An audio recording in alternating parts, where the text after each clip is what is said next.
The Roman Empire.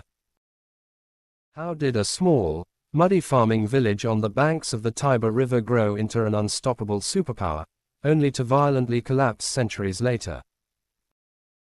The story of Rome is history's greatest cycle of spectacular rise and catastrophic fall. The rise began with a fierce military ethos and an obsession with organization. Originally a republic ruled by a senate, Rome conquered its neighbors through sheer discipline. However, internal civil wars eventually shattered the republic, giving rise to the Roman Empire in 27 BC under its first emperor, Augustus Caesar. At its peak, Rome's dominance was absolute. The empire stretched from the rainy hills of Scotland across Europe, spanning North Africa and reaching into the Middle East. It encompassed over 50 million people. This massive realm was held together by an legendary military machine and an advanced network of paved roads. These highways allowed trade to flourish and Roman legions to deploy rapidly to any threat.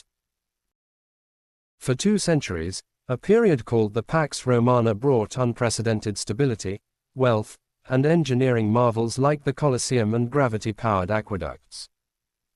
Rome seemed eternal.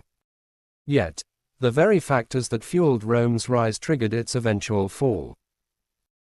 By the 3rd century, the empire had grown too large to govern effectively from a single capital. It faced a devastating combination of economic inflation, political corruption, and internal power struggles, with emperors being assassinated in rapid succession. To combat this chaos, Emperor Diocletian made a radical decision to split the empire into 2 administrative halves, the Western Roman Empire and the Eastern Roman Empire. While this division temporarily restored order, it ultimately sealed the fate of the West. The Western Roman Empire, centered around Rome, grew economically weak and politically unstable. Seizing on this vulnerability, various Germanic tribes, whom the Romans dismissed as barbarians, began migrating and invading deep into Roman territory. Waves of Visigoths, Vandals, and Huns fractured the borders, disrupted trade, and even starved out the capital.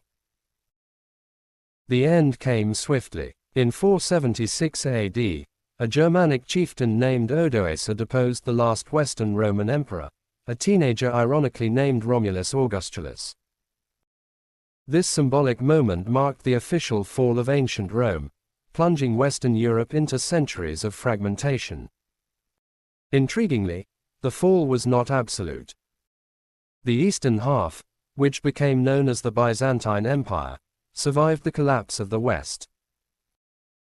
With its capital in the wealthy, heavily fortified city of Constantinople, the Eastern Empire preserved Roman law and culture for another full millennium, finally falling in 1453. The rise and fall of the Roman Empire remains history's ultimate cautionary tale. It proves that while engineering, ambition, and military might can build an empire, no superpower is immune to the destructive forces of internal decay, economic neglect, and overexpansion.